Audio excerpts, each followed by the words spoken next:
Si Valensole est aujourd'hui célèbre pour ses chants de lavande, elle doit aussi sa notoriété à l'histoire de Maurice Mas et de sa rencontre avec les extraterrestres en 1965. Le 1er juillet 1965, était en train de travailler dans son champ le matin et a entendu un sifflement, a entendu un petit bruit et en s'approchant, il a vu que ça avait une forme très étrange et il a pu voir deux petits bonhommes qui étaient penchés sur ces lavandes, qui se sont redressés quand ils l'ont vu arriver.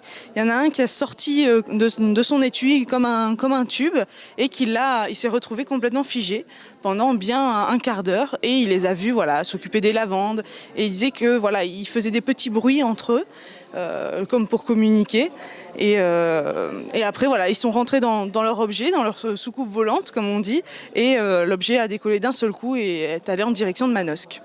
Cette histoire donne aujourd'hui l'occasion aux passionnés d'ufologie de toute la France de se retrouver à Valensole.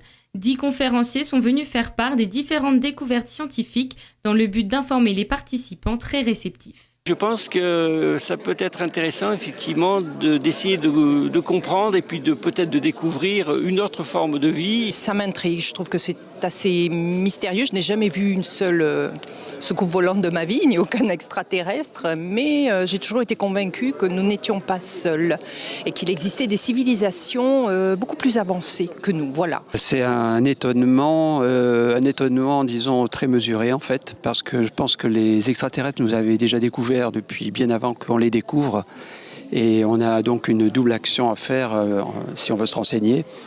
D'une part, c'est arriver à repousser la vision qu'ils ont eue de nous-mêmes, donc essayer de donner une autre image de nous-mêmes et également de chercher à apprendre pour nous qu'est-ce que peut être la vie ailleurs. Si certains passionnés étaient venus chercher des informations, d'autres sont venus témoigner de phénomènes étranges dont ils sont témoins. J'ai eu une chose qui s'est passée en exactement 95. J'ai vu ce qui s'est passé un petit peu dans le ciel. Mais c'était, comment expliquer ça, c'était pas un rêve au départ. C'était un rêve.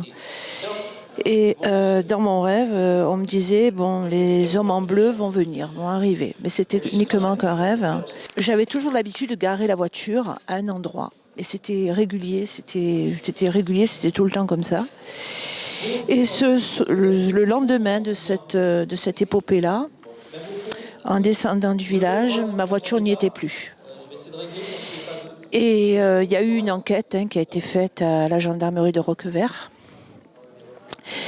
Et on a retrouvé ma voiture qui était sortie du village, où on avait carrément rabattu le siège, mais vraiment rabattu le siège.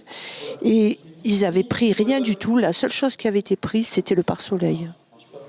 Ces rencontres ufologiques sont l'occasion pour tous de découvrir les histoires étranges du monde entier, comme l'affaire de Virginia au Brésil en 1996 ou celle de Roswell au Texas en 1947 où un ovni s'est crashé.